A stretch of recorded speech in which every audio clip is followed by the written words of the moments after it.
Hi, and welcome to NASA's Johnson Space Center. My name is Patricia Moore, and I am with NASA's Digital Learning Network, or DLN for short. And the Digital Learning Network connects students and educators utilizing video conferencing and webcast to scientists, engineers, astronauts, and NASA specialists here at NASA.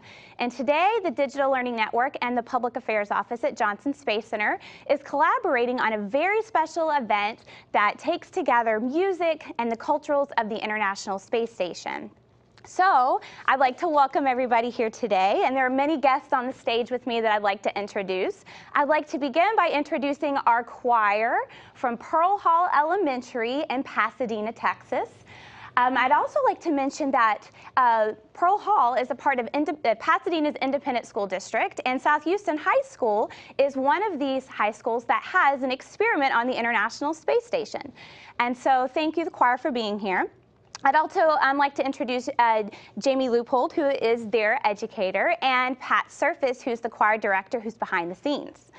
I'd like to introduce our musicians. We have Sergei Galperin, who is a part of the Houston Symphony, and he's first violinist, and Kenji Williams, director and violinist of Bella Gaia, and my co-host today, astronaut Katie Coleman. So thank you, everyone, for being here with us today. Now, in addition to the folks here on the stage with us, we have some virtual participants. Our first school I'd like to introduce is Pearl Hall Elementary in Pasadena, Texas. So Pearl Hall, would you please unmute your microphone and say hello to everyone?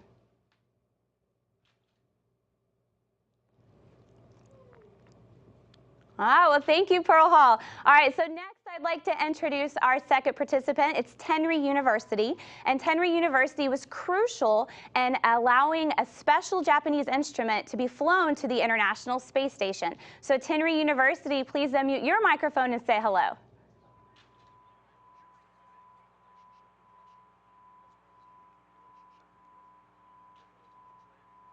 All right, so we'll connect back with Tenry in just a moment. They may have some audio difficulty. All right, so what I'd like to do to begin our program is invite Katie to share with us a little bit about the International Space Station and the project. Well, we're here today basically to play music all around the world.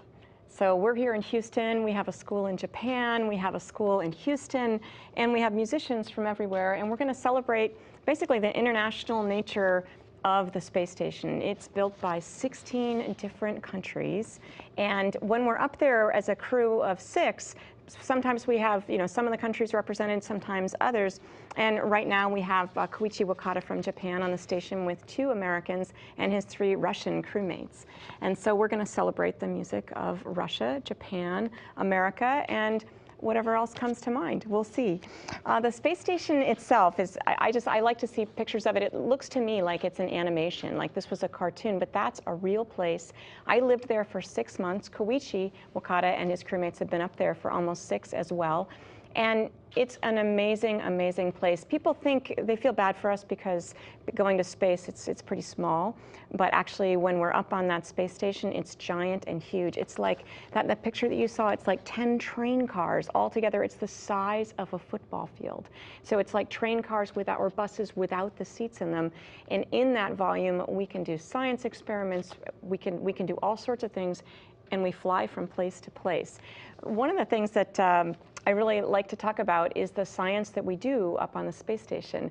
And we've got a great picture of Koichi that shows just why we do science. We do experiments up there that we cannot do down here on the ground. Look at that ball of water. Down here on the ground, it would be a puddle on the ground. And so up in space, because it forms a sphere, we get to see, what does water really want to do?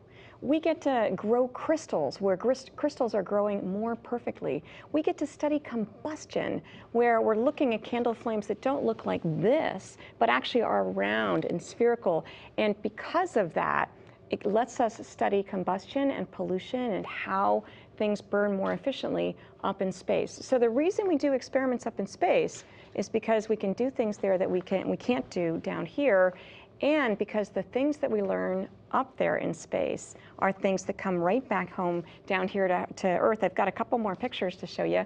There's one of my favorite experiments. It looks kind of like it's really just a liquid in a container. But again, we're seeing what do liquids really want to do. You're also seeing what does Karen's hair want to do. It's pretty wild. I think it's pretty neat to see how these things act in microgravity. And because the forces are so tiny down here on the Earth, they're hard to study, but up in space it's easier. And so the things that we're learning from the experiment that Karen was doing was, for example, when we're on our way to Mars, I personally would like to know how much gas we have in our tank. And if the gas is all floating, well, how are we going to know that? Well, in the experiment Karen was doing, when we changed the angle of the container just by like 3 degrees, so small you can't even see it, all of that liquid, all of our fuel is going to be in one place in the container. That's so important to learn about. So we're learning all sorts of things that we can't find out down here on the ground. And we're learning about ourselves, about our bodies, and how people live in space. Up on the space station, it's our test bed for exploration, because we are going back to the moon, to asteroids, and on to Mars, and we're not ready. We are not ready yet, and that's why we have the space station and we do these experiments. One of the things we need to find out is what happens to people up there. You know, we don't walk around on our feet. Our brains don't get that message that they need to build bone, and so we actually lose a lot of bone and muscle while we're up there. I think we have a picture of Koichi on our exercise machine, and by doing exercise up there, it turns out that we don't actually lose as much bone and muscle. And in fact, I can speak for my own results. I came back without losing, I did lose some bone, but I came back really with the same amount that I left with. And here's the secret: exercise. Yes. Exercise. So we're learning all about how to build strong bones for Mars. And at the same time, we need strong bones down here too. These kids need strong bones. And it comes down to exercise and other things. So the experiments, again, that we do up there, we're getting to understand how to do them, or we're understanding more about life down here. And last but not least, I'd just like to show a picture of Koichi and his crew, because we're going to meet Koichi, but the other folks are probably pretty busy doing science experiments. But let's see, so we've got Koichi there. You see the 6 of them. We go up in groups of 3, and then when we get up there, there'll already be 3 people up there. So Koichi is going to come home with his 2 Russian cosmonaut crewmates, and when after he lands, another 3-person crew will go up, and will be a 6-person crew again. So at any one moment, there are always 6 people doing science, making amazing things happen, and being just plain old people and doing things like playing music on the space station. Great. Thank you, Katie. So now I want to kind of talk about what brought us all here together today. And that individual is Jamie Leupold, and she has a very special program at Pearl Hall Elementary called Building Cultural Bridges. So Jamie, why don't you share with us a little bit about your project? Okay. It is called Building Cultural Bridges, and this whole idea started whenever my teaching partner, who is my mom, we started talking about how can we make the music education requirements for Texas more relevant to kids in our community. And so we thought, well, if we have these musicians come to the school and people from these international countries, this would be really fabulous. So we approached NASA, we approached the Houston Symphony, other arts organizations who had an international presence in Houston, and they all agreed to give this a try about 16 years ago, to bring 1 or 2 guests to the school per year to see about letting kids interview them about their careers, their culture, and their literature, and folk music, because those are things that people from all countries have in common. And now here we are 16 years later, and about 75 guests from 27 countries have come to the school, and they are interviewed by children, teams of 3rd or 4th graders. Right there, you're seeing David Saint-Jacques from this Canadian Space Agency, who was just at our school this year, and astronauts from every major space agency of the International Space Station partners has been to the school. And the children learned their folk songs. And Koichi was one of the ones who came to our school. He's been there twice, and on his first visit, he brought his culture to us for the first time for kids in Texas to experience a deep traditional Japanese culture. And he brought his book. Chris Hadfield found it in Japan. And so today we're very excited to celebrate that with those of you who are in Japan today, joining us at Tenry University. To have this unique instrument bringing to life the cultures and sharing it across the world through the curriculum we study at school, and it brings such richness to our school. And so the books they shared, we also have the copies of them in our school. And so this is Koichi's favorite book from his childhood that we have at the school for kids to look at, and as well as learning the folk songs.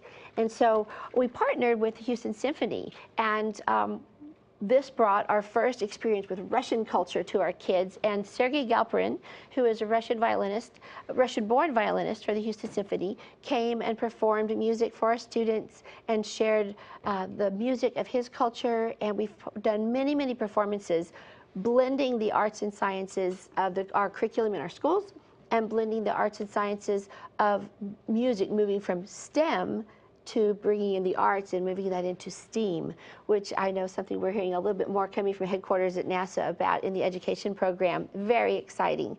So I'm going to ask Sergei if he would please talk a little bit about his experiences with our programs at school, with the Houston Symphony, and the partnerships they've had for a long time with NASA. Well, little did I know what I got myself into when Jamie invited me to play for her school. But it's a terrific project. I'm very proud to be part of it.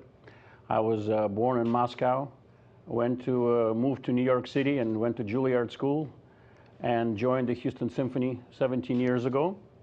And this sort of trifecta that we are doing with the Houston Symphony, NASA, and Cultural Bridges is really a fantastic project. So the Houston Symphony and NASA has had a long history of commitment where the technology meets the arts. Last year we went to Great Britain and performed the HD Odyssey all over that great nation to such a success that folks in Cleveland, in Sydney, in Rotterdam, all over the world want to see that DVD. They want to see what NASA does. They want to see how Houston Symphony does. And so we are, I think, going forward with more projects between the Houston Symphony and NASA, especially during our centennial season with the Houston Symphony. So those are the two links that are very important. We're close. We're only an hour away from the hall to the command center here. And then the Cultural Bridges, that third aspect of this collaboration is terrific. I mean, this young lady over here deserves a Medal of Honor. I mean, she brings these kids who would have otherwise never have seen all of you and have been able to participate in such a magnificent collaboration. And so if a Nobel Prize or a composer or an astronaut will come from her institution, this is the person to send the congrats letters to. So. Well, thank you. Yeah, the collaborations have been wonderful, and it's been a triple whammy here for us, having 3 music educators. I know that our Seth Fuel is running the show back at Pearl Hall Elementary, and we're very excited to share students here and students at our school with the world and with NASA and the Symphony. Well, that's a perfect segue. Why don't we go ahead and prepare for our first song? So, choir, if you're ready, and Sergei, perhaps you would like to share with us about our first song, Kalinka. Kalinka is a very, very, very Russian song. And for those on the space station that speak Russian, добрый день, добрый вечер. Я не знаю, какое у вас сейчас там время дня. That was not bad words. I just welcomed them into our discussion. And it was written back in 1860. And I don't think the gentleman who wrote it, as often it happens, had the idea that what he wrote as an entertainment folk song became a standard for the Russian people up to this date. So we're going to play for you probably the most famous Russian song that you've heard in sporting events when the ballerinas or figure skaters dance. You've heard it during trips to Russia when Russian bear dances. I mean, it is the quintessential Russian song, Kalinka.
That was wonderful. Thank you so much. Excellent job, choir. Yeah.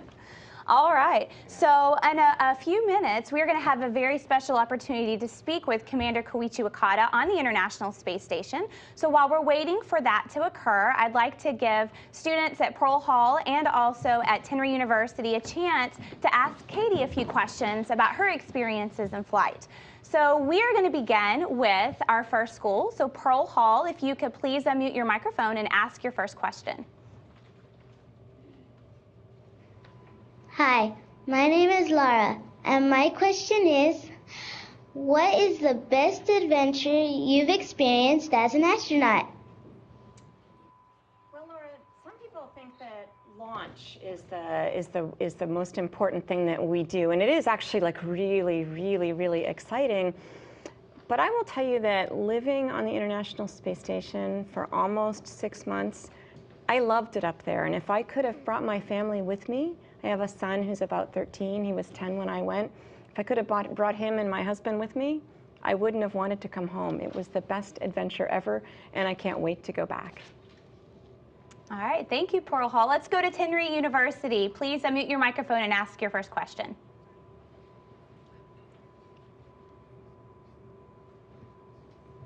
It is said that staying in space can give rise to a sense of awe for certain individuals. Did you feel any spiritual or religious feeling? Any spiritual or religious feeling? You know, it's going to be different for every single person. You can plan what you'll feel like. You can think you know what it might feel like, but then when you're actually in a space station orbiting the Earth, looking down, seeing your country, and in fact, I studied very often in Japan for my mission, so I was very happy to look down and see Japan. When you look down and you realize that everyone you know is down there, it's wonderful to be up in space, and at the same time, I felt so privileged to have that viewpoint and actually to realize that I don't actually come from a country. I come from the Earth, and that our Earth is in the neighborhood of space, and it's a wonderful place. Thank you. All right, Pearl Hall, you're up next, please. Hi, I am Daisy, and my question is, we have rules we have to follow at school. What rules do you have to follow while you're living on the ISS? Rules. Well, you know, we don't actually have to follow any rules at all. Not true. You know, we have to follow rules just like you do. And up there, it's really clear that safety is the most important thing because we're in kind of a dangerous place, right? And it makes me realize that following rules, there's a reason for them. And even though I actually don't always feel like following the rules, it's plain old important, and it just has to be done, and you just follow the rules and get that part done and get on with whatever work you're trying to do there. So we have lots of rules up there as well, and pretty much we have to do what we're told. Even Commander Wakata, I think, will tell you that. All right, Tenry University, please tell us your next question. Hi, my name is Megami, and my question is there anything that you thought was an advantage or disadvantage about being a female astronaut? So being a woman astronaut up there, it's just nice to have lots of different kinds of people up there. I will say in general, we can be smaller than some of the guys. And down here, that can be a disadvantage where I'm always having to stand on a step to be tall enough, right? But then up in space, I'm tall enough. So there's advantages and disadvantages, but what I find is sometimes the equipment is actually made for people who are bigger than I am. Or I'm left-handed and I find the equipment is made for people who use their right hand more. And what I think is important is having lots of women and minorities going to school, getting the tools that they need to be the engineers, to design that space station, and to design the rockets that we'll bring to Mars and the place we'll live on Mars. I want women and other minorities to design those things so that when they get there, everything will fit them. All All right, great. All right, we're going to take another question from Pearl Hall Elementary. What's your next question for Katie?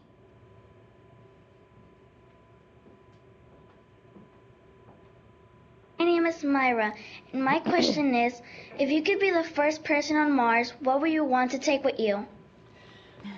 Well, you know, I started to think, well, okay, there would be my son and my husband, but chances are they're going to be too heavy and I can't bring those things. You know, I'd love to say I'd bring my flute, you know, which I have here, or that I would bring some things like that I just love. But first, we're going to bring the equipment that we need to explore Mars, to live there safely, and to be able to return home and to send data home so that everyone back on Earth can understand what it's like on Mars, so that we can then send more people safely and then go to places even beyond Mars. So I'd bring the things that we need. Good. All right, well, we have a few minutes before we're going to be connected with Koichi. Okay. So I actually have a question for you. When you were on the International Space Station, did you make a new discovery, or did someone within your team make a new discovery in space? Well, here's something I think unexpected about new discoveries is we see TV programs, we think that one person makes a discovery. People make discoveries together when they work together. And so we actually did have a pretty exciting discovery when I was on board in terms of fluids and figuring out what do liquids really want to do. And I mentioned it earlier, understanding more things about how to design that zero-G fuel tank so that we have enough fuel to get to Mars so we know how much we have. That's great. Thank you, Katie.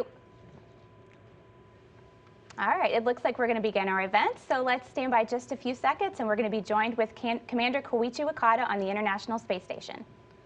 All right, well, Commander Koichi Wakata is on the International Space Station traveling at 17,500 miles per hour. They experience a sunrise or a sunset every 45 minutes. And so it's a beautiful, beautiful experience for the astronauts. And we're very fortunate to have him join us today. It's not every day you get to speak to an astronaut on the International Space Station, so we're very, very fortunate.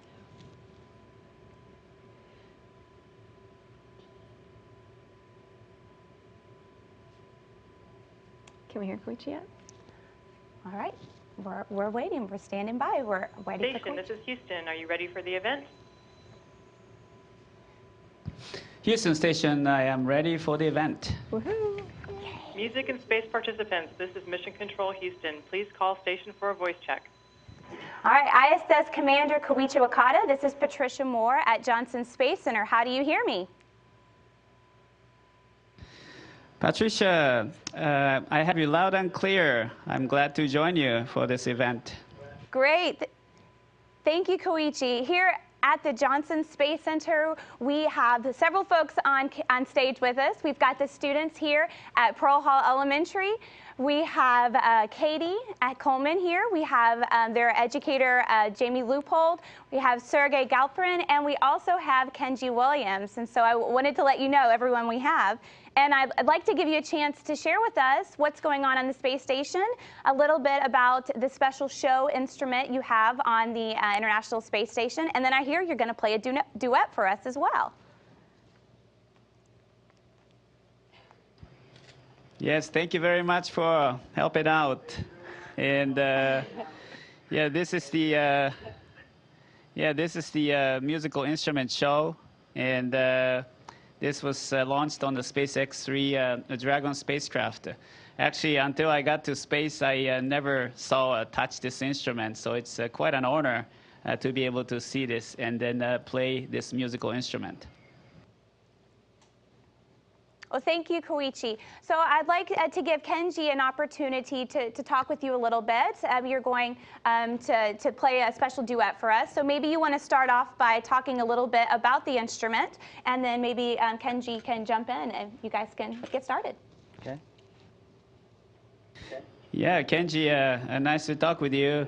And this musical instrument show, actually, this is designed to look like a mythical bird, a phoenix, as it rests with its 360 wings folded. The instrument show was first introduced to Japan from China back in the 8th century. And then actually the sound-making mechanism of show is pretty much the same as that of a harmonica. And the spirit of show represents the spirit of fire rising from the ground, from the earth to space. So I am so glad that I am going to be able to play this musical instrument together with Kenji. Well, Koichi, I'm extremely honored to perform with you and collaborate with you. And thank you for sharing the information about the show instrument. Before we get started, is it possible maybe that you could just test the tone and the microphone? Okay, I'll do that now.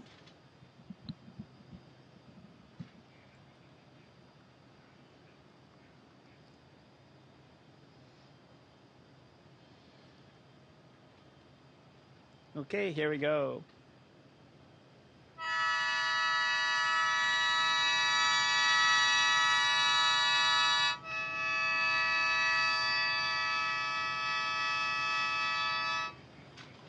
Were you able to hear the tone? Amazing. Very good. Koichi, how do you feel when you play that in space?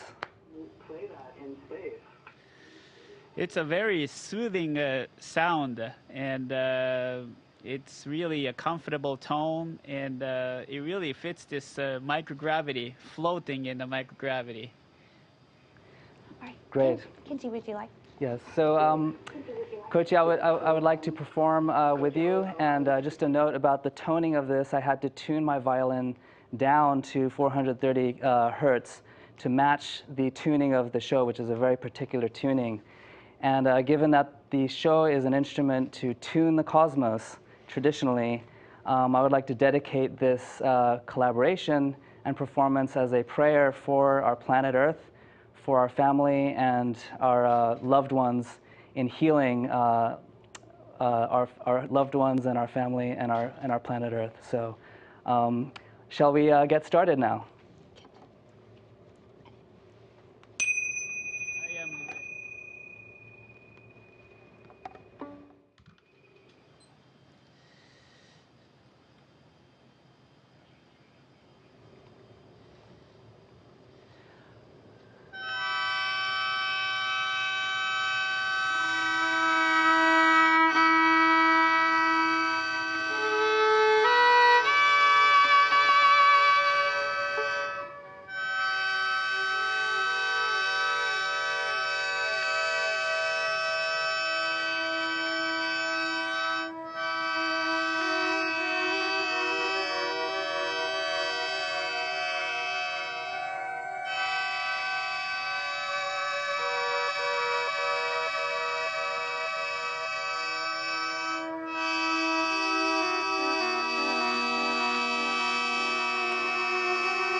Absolutely beautiful. Wow. That was marvelous. Thank you, Koichi. That was amazing. Wow. Thank you. Koichi, Thank you, Kenji. we have several schools connected. We have Pearl Hall and Tenry University who would like an opportunity to speak with you and ask you a few questions. I'd like to first go to Pearl Hall. Please mute your microphone and ask Kenji your first 2 questions. Hi, my name is Denise Rodriguez, and my question is, how are the musical instruments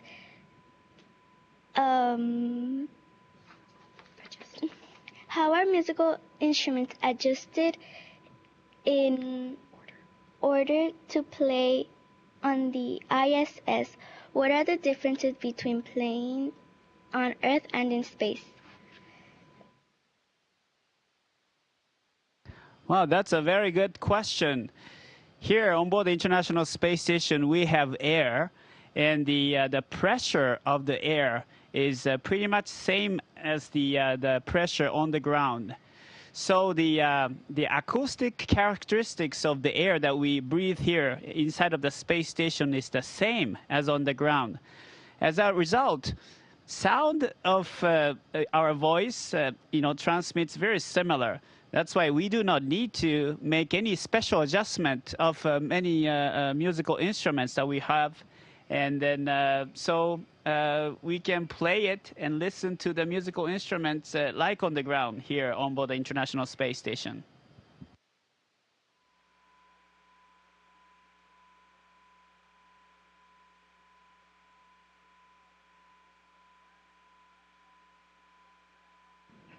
Hi, my name is Eric, and my question is, do you believe that the existence of instruments and music on the ISS increases the longevity and health of the mission and crew? Yeah, that's really a good question. And yes, I strongly believe that music gives us a sensation of relaxation in space as well as on the ground. And then listening to music, playing music on board the space station will make our life on board the space station more enjoyable. And it's the same on the ground. And here in the very secluded area of the space station where we have only 6 crew members, and the music is a really good psychological support for all of us.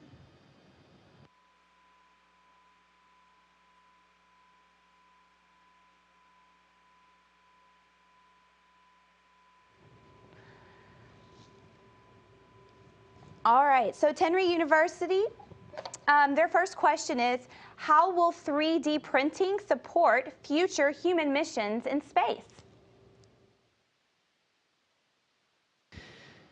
Yeah, 3D printing technology will enable us to have very efficient production of parts that are used for rockets and human spacecraft.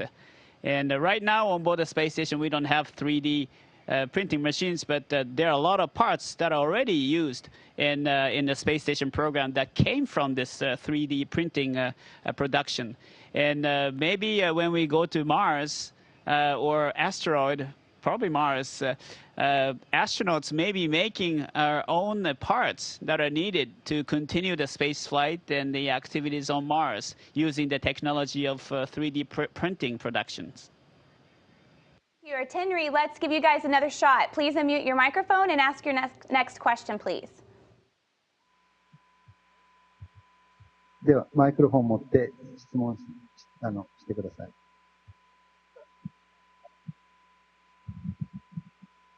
こんにちは。私の名前は陽水です。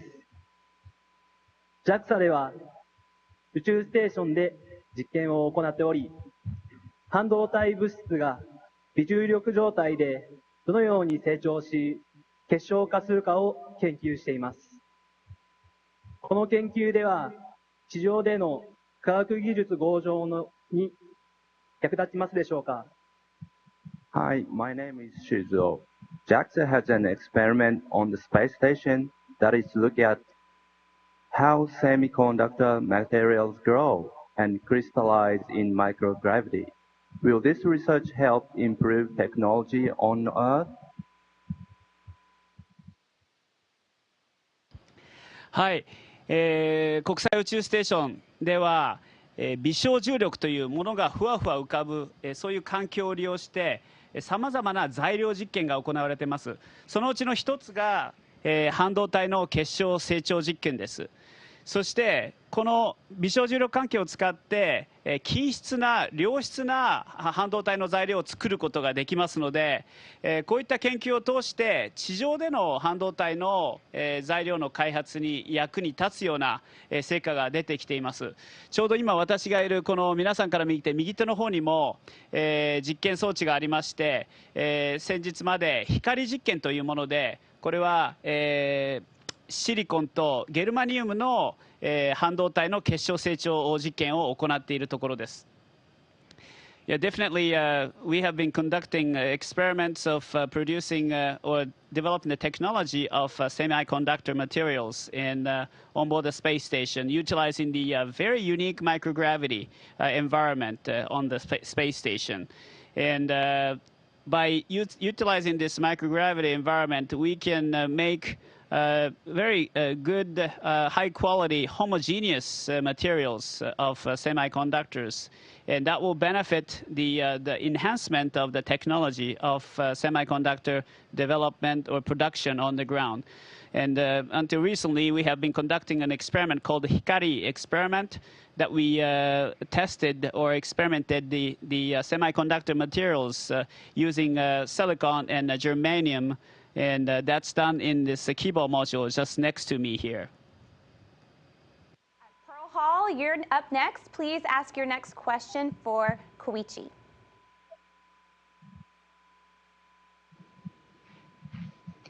Hi, I'm Viviana. South Houston High School, which is in our hometown, has an experiment on space station that is researching the reaction of the polymers that becomes a hard sticky foam. How could astronauts use this type of material in space travel? Yeah, thank you for the question. That's one of the NanoRacks experiments that we have been conducting on board the International Space Station. That is a very neat technology. And I think by using that polymer technology, we will be able to fix the, for example, damage and cracks that occurs on the parts or the structures of the space station. So definitely that will be utilized, for future space activities on board the space station and maybe on a different spacecraft. At Tenry University, your final question for Koichi, please.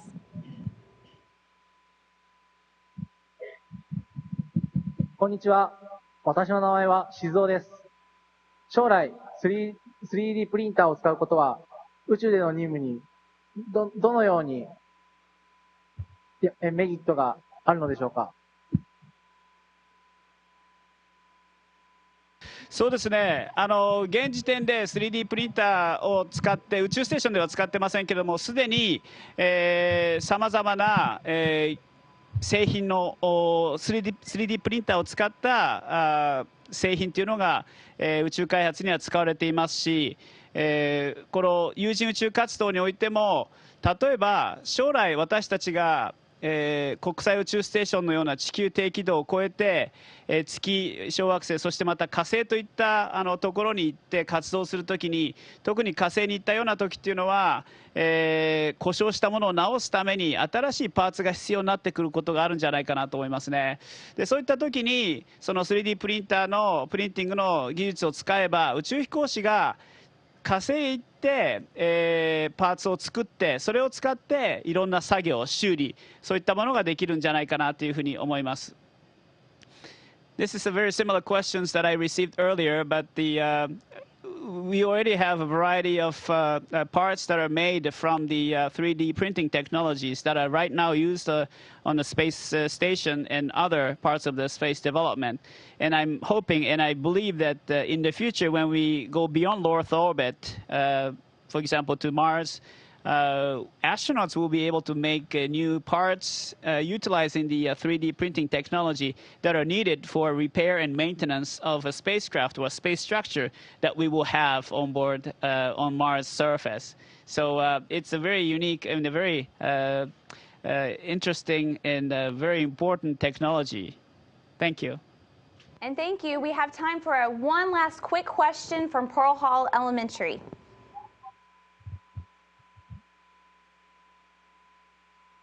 Hi, my name is German, and my question is, what have you or your crew members learned about living in space for longer times that will help Scott Kelly when he gets to live on ISS for a whole year? Yeah, that's a very good question. I think we are gaining a lot of experience in the countermeasures to cope with a situation where we lose bone density and muscle strength. And exercise is very important. We're gaining a lot of experience of a very efficient way to conduct exercise during the flight. And that kind of a data will help develop exercise protocol that will be used for longer duration space flight like Scott Kelly's and Misha Kornienko's 1-year flight. So these kind of experience, and also we know how important food is, and then some other psychological support tools are for a long flight. So these kind of operational experience that we are having now on board the International Space Station will benefit for the longer duration space flight. Thank you, Koichi, and thank you for joining us today. Would you like to say goodbye to all of our friends here on Earth? Yeah, thank you very much, everyone. It was truly a pleasure to be able to play this musical instrument and answering your wonderful questions. And I look forward to having more opportunity to be able to join you in the future and talk about the experience that I had on board the International Space Station. And thank you again. Everybody wave goodbye. Bye. Bye-bye. Sayonara. Station, this is Houston ACR. Thank you. That concludes our event. All right, that was wonderful. What an amazing experience getting to talk to Koichi on the International Space Station. And thank you, Kenji, for that beautiful music. Thank you. It's an honor. All right. Well, we have a very special opportunity to kind of sing a song on behalf of Koichi. Jamie, why don't you share with us about our next song? Yes. One of the things that our guests for the Building Cultural Bridges program do is to bring their culture to us through music. And so when Koichi came, his song that he shared was his favorite piece of music from his childhood called Usagi Usagi, translated into English is Rabbit Rabbit. And so and it's about the moon, which is a big important part of what we're studying here at NASA. So we'll perform Usagi Usagi.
Beautiful. Thank you so much. Obviously, music is a really important part of our life here on Earth and, of course, on the International Space Station. And Katie, I would really like for you to share with us some of the instruments that have been on board the space station and maybe some of your personal experiences.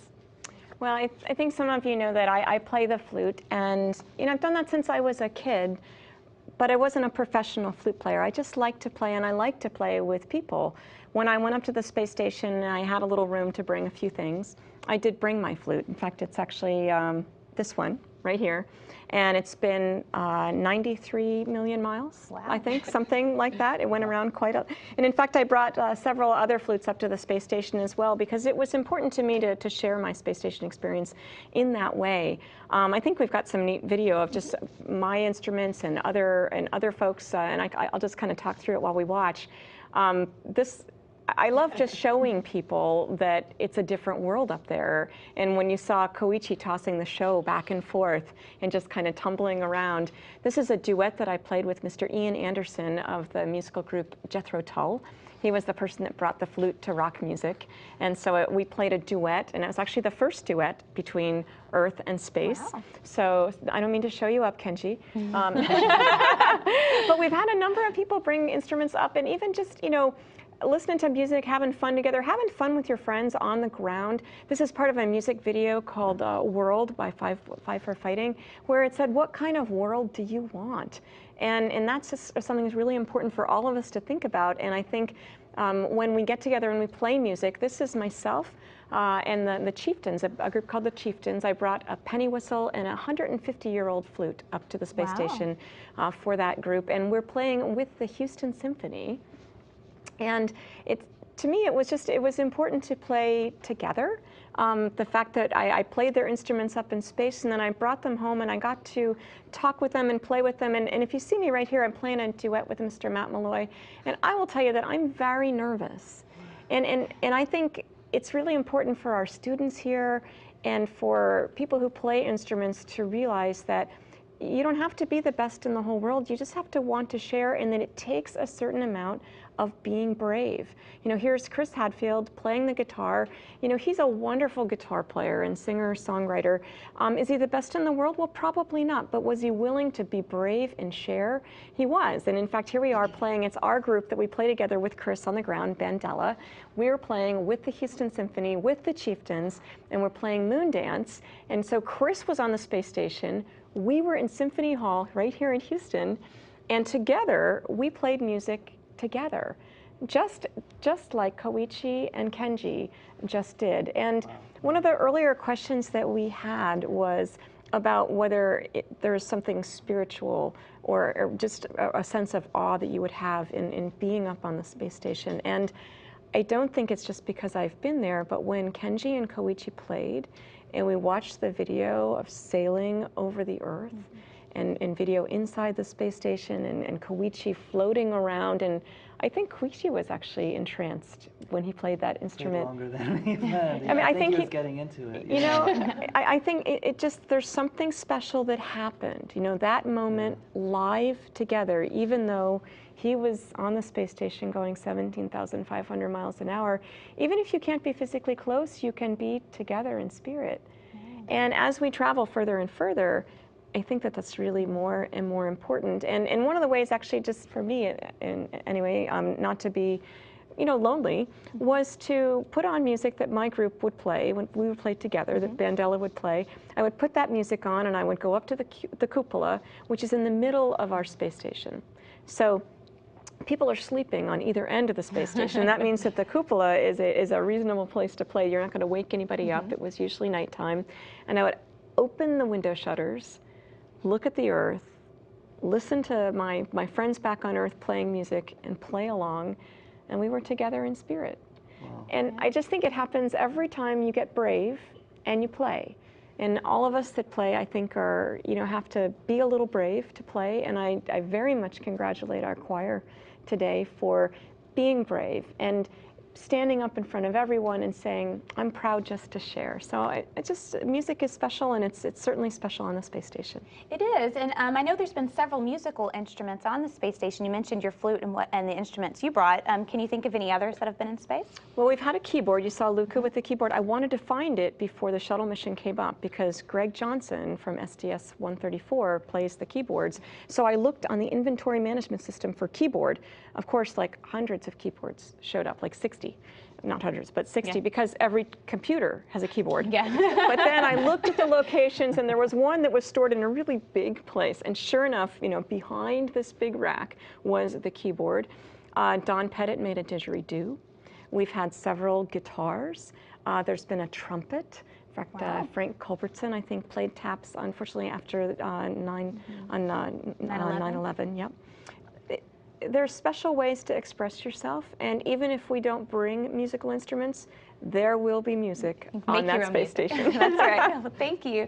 Well, we have one final piece to share with you today. So, Jamie, why don't you share with us about our next song, Oh, Susanna? Yes. Oh, Susanna was brought to our Building Cultural Bridges program by astronaut Commander Dan Burbank. And Dan shared with our students that he felt that music and literature were two of the most important things we have because they tell others about us. And I think that's one thing that music is doing in connecting us with other cultures of the space station program, and connects also for our students, or for students in any school in any country, to connect an integrated curriculum and to better make it an artful way to present information and connect us to each other, to our curriculum, which is what this entire program today has been doing. So we would like to share James Taylor's version, which was taught to us by Dan Burbank, of Oh, Susanna. Katie is going to play some jazz flute part around with the interlude. So without further ado, here's an American folk song, Oh, Susanna.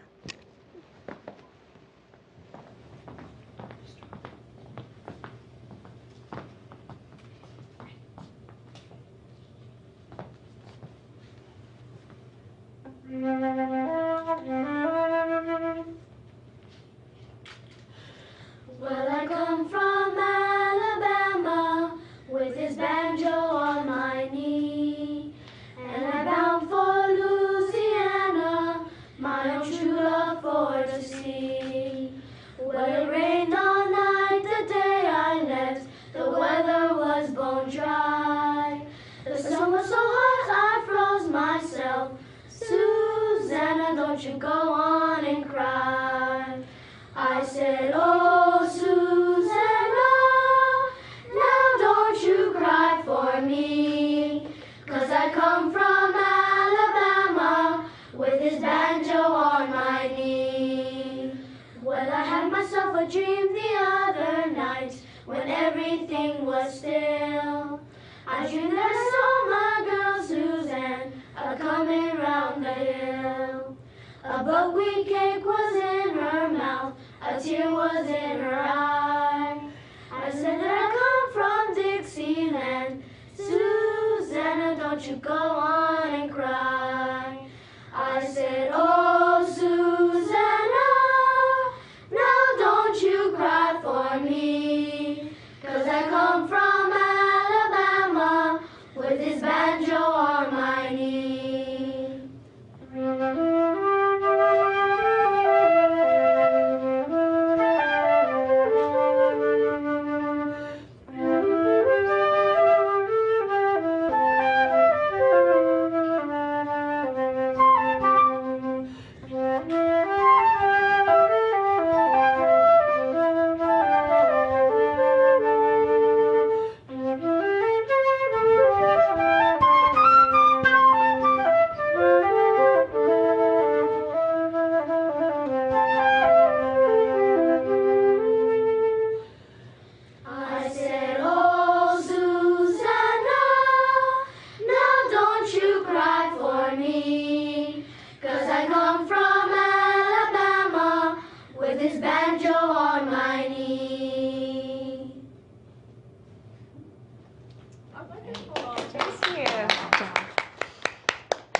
Thank you so much. This has been such a wonderful experience for us all, and I'm really happy that we were able to join so many people together to put together the Music in Space event today. So I'd like to begin by thanking all the folks behind the scenes here at Johnson Space Center who helped produce the event for us today. And I'd like to thank Kenji and Katie and Jamie and Sergey and our choir director, Pat Surface, who's behind the scenes still, for being a part of the program. And of course, the students at Pearl Hall Elementary are virtual participants, and then Tenry University for helping get the show to the International Space Station. We really appreciate all of your support. And a big thanks to our amazing choir. Wonderful. Thank you so much. And if any of you are interested in being a part of a Digital Learning Network event, I encourage you to visit our website at dln.nasa.gov.